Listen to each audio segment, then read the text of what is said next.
We have settled into working from home, and I hope you all have successfully made the transition too. These are unsettling times with questions about when we can return to our workplaces and our regular routine.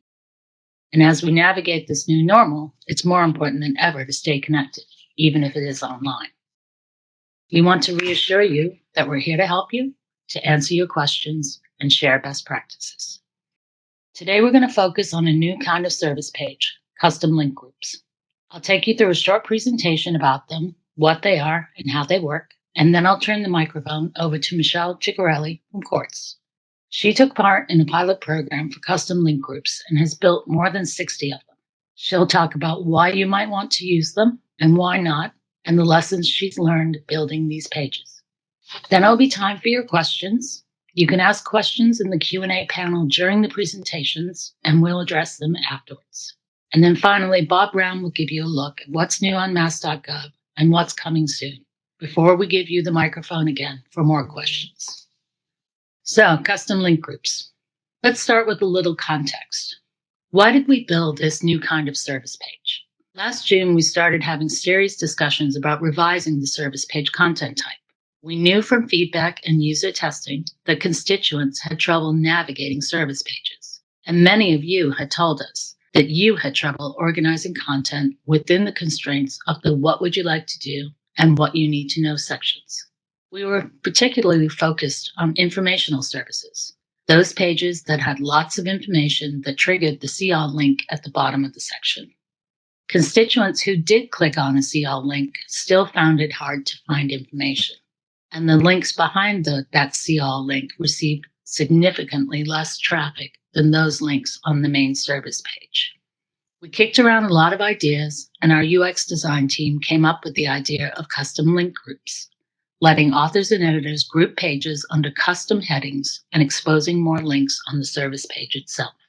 And here you can see one of our early prototypes in a Word document of how to break up a service page into custom link groups.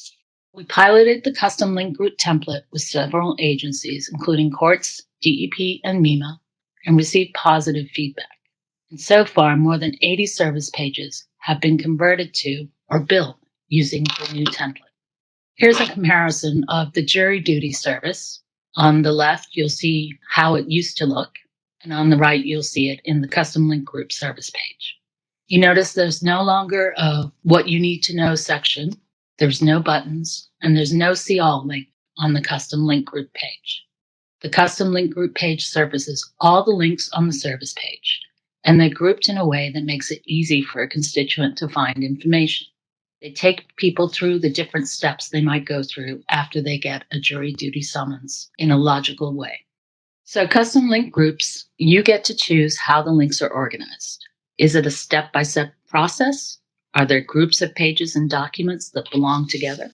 You're also able to customize the group headings and add more content types within those groups, including documents. So, for example, you can group informational content, like an info details page, with transactional content, like a how-to page. More links are immediately visible to constituents when they come to the page. Some things that are different: there's some fields that aren't available on a custom link group service page, like the first-time guide or eligibility information. And there also are some limits. You can add a maximum of 6 link groups and a maximum of 10 links within each group. 10 links is an awful lot, though. We recommend 4 links or fewer. Let's take a look at how it works on the back end in the CMS. To get a custom link group service page, you'll see in the CMS this field called Service Page Template. Default link groups is a traditional service page, and custom link groups is the new service page. So if you want to convert an existing service page to custom link groups, you just need to click on this field. Once you do that, you'll find a field that says Add Link Group. When you click on that button, then you can fill out the title of the link group, and you get to decide what that is. An optional description if there's any more information you need to explain what the link group is. And then you can add documents and pages. Remember, there's a maximum of 6 of these link groups and 10 links per group.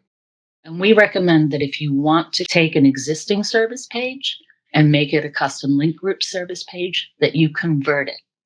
Don't start a brand new service page because then you're going to lose all of your Google search.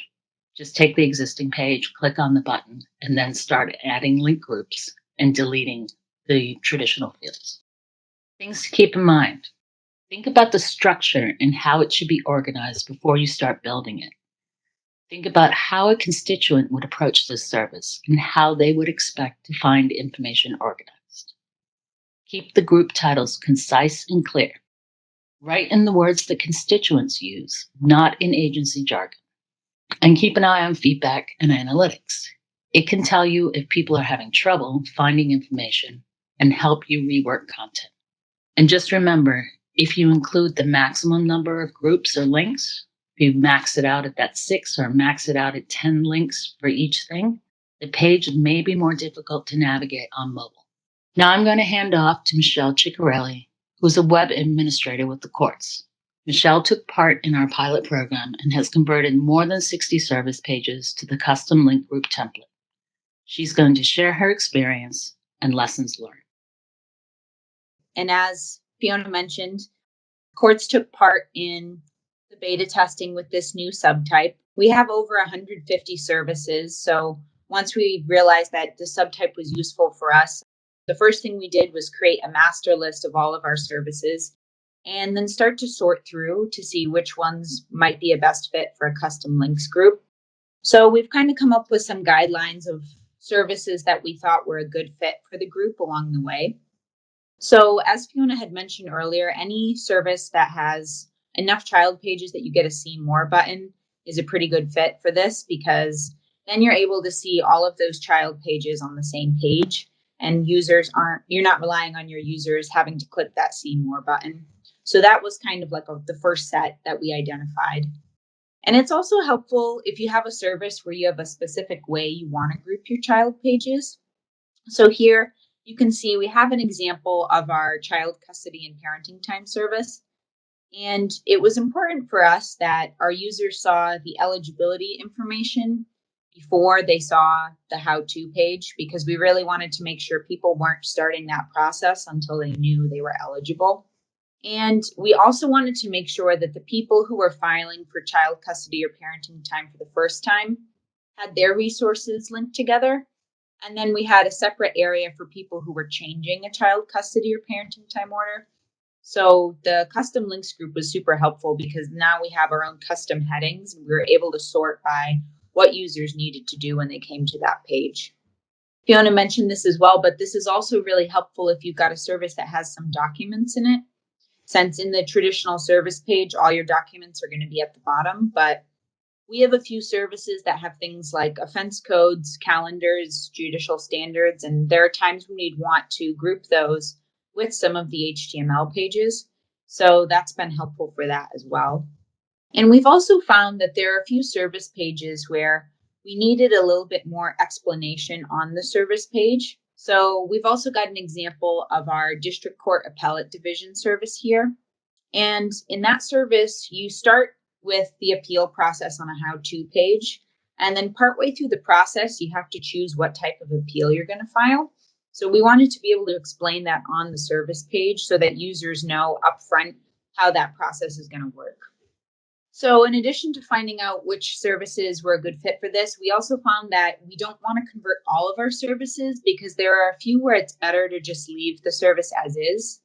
Specifically, if you have any services that have between 1 and 3 child pages, because you're able to feature 3 child pages on a service page, it doesn't really make sense to break them up into subheadings in any way. So we've left those services as is, like our legal separation and separate support service. And we also, on the other hand, had a few services that had way too many child pages. So in those services, our pages weren't going to fit into the 6 link groups with up to 10 pages per group. So those services, we've just left them as is. And then there's kind of a third group of services where we originally were going to convert them to the subtype. And then we kind of found in our process of mapping that there wasn't really a logical way to group those child pages. So we didn't really have a meaningful way to group them. We kind of would have just had some generic subheads. And when you have that, the service is really no longer helping users sort through content in that subtype. So it's better to just leave it as is, we found in our experience. So there's a couple lessons we've learned along the way. One thing which Mass.gov told us was that you'll definitely want to map how you want to group your child pages in your service before you build. This has been really helpful for us because then you can kind of put all the child pages in a Google document, play around with different subheadings, different groupings. It's a lot easier than editing live in the CMS trying to decide what you want to do. And you also want to consider the future of the service when you're grouping your pages. There's a few services we have that are pretty static. So for those services, it's not much of a concern, but you definitely want to think about it if you have a service that's going to be consistently changing. You definitely want to think about not maxing out the amount of spots you have in each group and considering that you might have to remove your subheadings or move them around depending on what information you'll be adding to the page. So that's just something to keep in mind while you're building. And then we also found that our SMEs have been a really helpful resource with this. Since those of us who are editing, we're not always the subject matter experts when it comes to court proceedings. So it's definitely helpful for us to talk to them about how they think users might want to group. Well, not how they want to group, but how users might be looking for information and how they'd suggest we might want to group that to make it easier for people to find things. That's been definitely useful for us. So that's kind of what we've learned along the way. And I'd like to turn it back to Fiona. All right. Thank you, Michelle. It was very helpful. So I'd like to open up the floor to questions. So I also saw a question from Sue Wonderly, whether all page content types can be used. Pretty much every content type, except for, I think, organization, topic pages, service pages. Those are the content types that cannot be linked within the custom link group. But pretty much everything else can be linked within the custom link group, including documents. So I had a question from Joel. Can you add any graphics to the listing, or is it just the listing at the top of the blue screen? You cannot add graphics to the listing, Joel, but you can add a sentence that explains, like an explanatory sentence underneath the custom link group heading. Let's see, we have some questions in the chat. So Lauren had a question about traffic and feedback for the new service page. Michelle, do you want to address that? Yeah, so with our new converted service pages, the traffic has stayed pretty much the same. It hasn't really increased or decreased the traffic, but we've definitely had less feedback about people not being able to find things that were on the service page, especially with ones like our jury duty service. We would have people who were looking for things that were in our service page. They just weren't able to find them because there were so many child pages. So I think that's been the biggest difference that we've seen. We have another question from Mike Truss. So Mike is asking if images or thumbnails can be included in the linked lists. So no, Mike, we don't. It just becomes basically that list of links. We don't have the ability to put images within there. Okay, so I have a question from Kelly Z. And so Kelly's asking if we can show an example of converting an existing service page to the custom link. I showed the example, Kelly, of the jury duty page. Are you talking about like how to physically do it? Yeah, I saw that you can either click I forget even the term, like the default page or the custom link, but I didn't see what you did before that to come to that selection. So that is, if you go into any service page now, that is, I think it's under the overview tab, the first tab, there's that field. I'll go back to it. There is that field, this field here, it says service page template. It's just right there. And it is default link group by default. That's what's selected. So if you click on custom link groups, then what happens is when you go to the content tab, you will see something that says add link group. And when you click on that button, then that gives you these fields. And so all you have to do to take an existing service page is click on the custom, add a link group, and then fill in the information for just one link group and save it as a draft. And then you'll have your old service page. And if you click on latest version, you'll see the start of the new service page template. So you can actually build the service page template on top of your old service page. Okay. Does that help? Yep. Thanks. Okay, great. So question from Linda Kearns. Find Linda. So Linda wants to know if it's possible that the custom link can act like an inline link rather than to open to a new page. So like a drop down? No. And I guess I'm wondering why you're interested in that. Hi. So oftentimes I need to provide more information, and rather than to open up to a new page, I'd like it just to be, you click on like a plus sign and some more information drops down. Yeah. Okay. So we don't have that function. What you can do is you can add like one or two sentences, preferably one with the group title to give a little bit more information. But in terms of the individual links, no. All right. Thank you. You're welcome. So I have a question from Jamie, who would like to know if there's a way to search for service pages with the custom link groups. So Jamie, you're looking for some as a reference? Yeah, I'm just thinking, when talking to the program teams at Mass Health about, thinking about this, a visual is going to work much, much better than simply kind of explaining what it does. So a combination would be great. So there's several that I can think of off the top of my head. Jury duty is one that's a custom link group, and I think there's an RMV one also. I'm not positive, but I know, Michelle, you probably have some more. We could probably also include some when we publish the results of this meeting in the knowledge base. Yeah, that would be great. Thank you. I can also send you a list, Jamie, if you're interested, but we could definitely put some examples. Thank you. It doesn't have to be an exhaustive list, obviously. I know Michelle just converted a ton, but just, a few, like I said, as a visual of the, just a good range of possibilities. I think some of this could work really well for some of the Mass Health service pages. So, but visuals are more relatable than kind of explaining how it works. Absolutely. Yeah. And I think it could work well for some of your pages.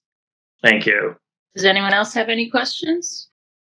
If not, I am going to hand over to Bob Brown. I think Adam's going to go over the analytics. Actually, yes, I am so sorry. Yes. Sorry about that, Adam. Hello, everybody.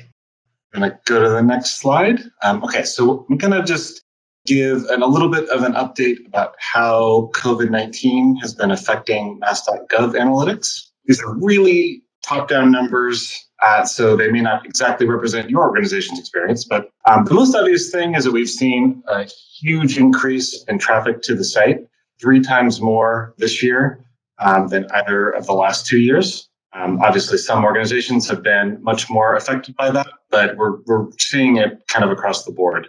Another big deal is that for the first time ever, more than 50% of our traffic is mobile. One major action item for this is that if you have really long pages, that may be harder for a mobile user to get through. They may be less willing to do long scroll tests. And if you've got really important content that's in downloadable documents, that's going to be a little bit harder for them to access. If you've ever tried to use a PDF on your phone, you might know what that experience is like. There's spikes in traffic at both 10 a.m. and 4 p.m. That's kind of always been the case, but it's super pronounced now. I know the 4 p.m. one, I believe, is because that's when the Department of Public Health posts the newest COVID-19 information. 55% of our sessions are starting from search, so like Google, or there's about 5% from Bing, but mostly from Google. And a good chunk of those, about a third, begin on an information details, service detail, or a how-to. So I bring that up just to point out that a lot of people start their very first Mass.gov page is on one of what we might think of as a more granular page. And the service page accounts for another 20% of those. So those 4 pages, the service, info detail, service detail, and how-to, account for roughly 50% of the first pages people see. So almost everything is a landing page these days. Next slide, please. And then the last thing I wanted to just sort of warn everybody about, this is about us getting analytics. If you're getting data from Google Analytics, which I think a lot of us are now that the dashboards are still temporarily unavailable, just wanted to warn everybody about sampling. So what sampling is that we are collecting so much data that since we're using the free version of Google Analytics, rather than give us precise numbers, they're estimating what based on the reports we're asking for. And sampling kicks in as soon as you add a segment, a second dimension. So I know a lot of people look up their traffic by organization. So if you add that, you're probably encountering sampling. Complicated or multiple filters, where if you add more than one filter at the same time to report. If you're making a custom report with 2+ dimensions, you're probably encountering sampling. You can always tell if you're being sampled by looking in the upper left of Google Analytics. I've highlighted the little yellow shield there. When you are being sampled, that'll turn yellow. And if you mouse over it, you'll get this little pop-up. And whether or not you can see it, it says this report is based on 1.98% of sessions. So you can always take a look at that to figure out if you're getting estimated data or if you're getting precise data. This is really useful, especially if you're being asked to report on like how many downloads has something had. Since a lot of the time, if you're looking at like downloads by page, for example, you'll almost always have a sample report. It's just something I wanted to warn people about, especially as we still work towards acquiring the premium version of Google Analytics, which will eliminate this. Thank you, Adam. Now we're going to turn over to Bob, and Bob is going to take us through a few more things that have either just happened or about to happen on Mass.gov. Good afternoon, everybody. Glad to see much of the fan club is out there today. Thanks for taking a few minutes to learn about the latest. So speaking of COVID-19, one of the newest features we have is called the featured message. And this is a wildly popular new feature. We just rolled it out a couple of weeks ago, and it's for highlighting important and time-sensitive information in a box near the top of your org page. And we've already got more than 20 organizations that are using it, and that's pretty exciting. I've actually reviewed them all over the last couple of weeks, and I've given people some feedback, and I'd be happy to talk to you about this as well, or my colleagues would as well, if you're thinking about using this and you haven't tried it yet. This is an option. This is an option that really came about because of what we saw happening as the COVID crisis was heating up. Organizations were struggling to figure out where to put the latest information about how COVID might affect their organization. So a lot of orgs were resorting to alerts, and in some cases that was good, but in other cases we wound up seeing as many as 6 to 8 alerts on an org page, and that could really make it hard to navigate, especially if you're on a mobile device. And then the other thing we saw is that people were stuffing COVID information into the short descriptions on their org pages, making them no longer short, and also putting them into the who we serve sections. And this wasn't necessarily information about who we serve. So the featured message box is a rich text field, and it goes in between the short description and the contact information, or a mosaic if you have a mosaic on your org page. And it's pretty short. You have 1,500 characters. So it's really not designed to go on and on. You can get a nice headline in there, you get some text, get some links. The link at the bottom, the featured message link, could be bold so it really stands out. A couple things I'd suggest keeping in mind. One is you might want to set yourself a reminder to check on your featured message box a couple weeks after you put it up, just in case the information becomes quickly outdated. And then also just a reminder that it is only for the org page. So not a direct replacement for an alert in some cases, because your alerts may apply to many of your pages. That's what the featured message is. Can you go to the next one, Fiona? So that is a good segue. Speaking of alerts, we have a new feature that should be out this week that lets you set alerts by organization. So right now, as you know, you can post alerts that show up on select pages. And if you want, you can set your alert to go on a whole bunch of pages. But if you do that, you need to fill in a bunch of fields. With this new option, you'll be able to click a radio button under the alert type field, and then you can select alerts by organization option. And that'll let you select one or more organizations to have your alert show up on. The one warning I'd give you about this feature is that if you're a very large organization, I mean, it really is going to send the alerts across all your pages. So you may or may not really want that to happen. Might be a little bit of an easier decision if you're with a smaller organization. Another thing that's new is we have something called the Info Details Visual Story. This is a new flavor of the Info Details page. This, again, is something that you can select using a drop-down menu. This is not going to be for everybody. This is really for pages where the page is all about the data. So you'll select this template from the drop-down. What this allows you to do is make it so that the text will wrap nicely around embedded graphics using Tableau. And so charts and tables, and it lets the text go all the way across the page as well. So really nice presentation that lets you put the emphasis on the data and essentially tell a visual story. So with all the data we have going around these days for things like COVID, you could definitely see where this might become something that more and more organizations would have a use for, but I think, at least initially, probably going to be a somewhat limited audience. Pages linking here feature, a very popular feature on Mass.gov, where you can take a look at which pages your pages link to. This is really useful if you are getting rid of a page and you want to make sure that you don't end up with broken links on other pages. Same goes for documents.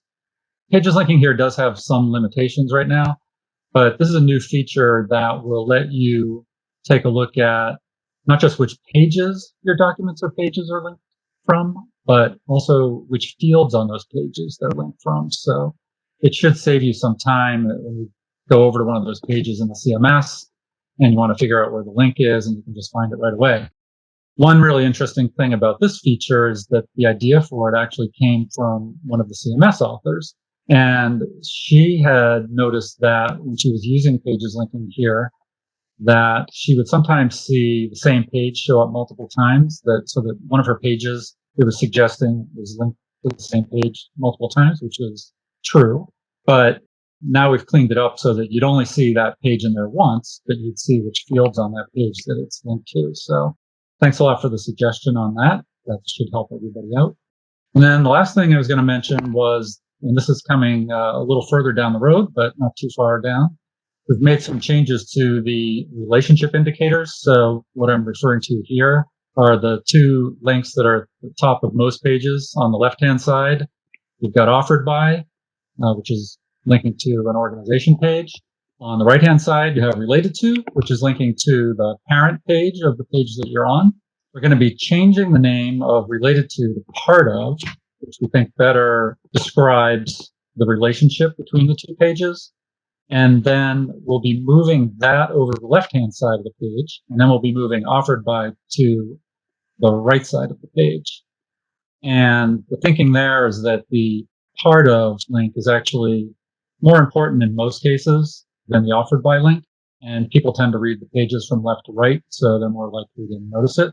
We're also making a design change so that the links these words are in will look more like links. Some people weren't quite catching on that these were actually links. They just thought that they were design elements. So that'll be a change as well. And I think that's a wrap. Thank you, Bob. So get into some questions here. And we have a question from Chris. So does the new Info Details visual story page support embedding custom width iframes and the wrapping of text around the embedded iframe? So the answer to that, Chris, is not yet. So we have done this for Tableau visualizations. There's a button that lets you specifically add a Tableau visualization. The plan is to expand this to iframes and photos. I don't know when that will be coming, but it is part of the roadmap to expand this functionality. Question from Julianne. So Julianne asks, can you say a little bit more about Tableau? So what exactly were you wondering about Tableau, Julianne? What is it and what would we use it for? Okay, so Tableau is I don't know, Mimi, maybe you might be better for this, but Tableau is a program that you can use to show dashboards and data visualizations. Generally, people have a license for it. I know a whole bunch of our organizations do have licenses for it, but it's very much a way to display data. Yeah, so it's considered a software as a service. There are lots of different companies that offer things like this, like Power BI. You may have been hearing about Power BI because some people have found that you get a version of Power BI with your Microsoft 365 license. Tableau is a type of service that allows you to visualize data and also potentially allows a visitor to sort or look at that data in a lot of different ways. Think about all of the maps and data visualizations that have happened in the last couple months regarding COVID-19. These are in the same family as a Tableau data visualization. One thing I did mean to mention about the featured message, I was asked by one of the authors last week whether that was going to be just a short-term fix or if it was going to be sticking around, because it was really developed in response to people wanting to put COVID information on their org pages. But it is sticking around. So I'm sure you'll find many uses for it. I have a question in the chat, asking for an example of an agency that has a featured message on their page. So I know the RMB has one on their organization page. Unemployment has one on their organization page. DCR does, OSD, ethics. So there's quite a few. Does anyone else have a question? Well, then, thank you all. We appreciate you all taking time out of your busy days to join us today for this meeting.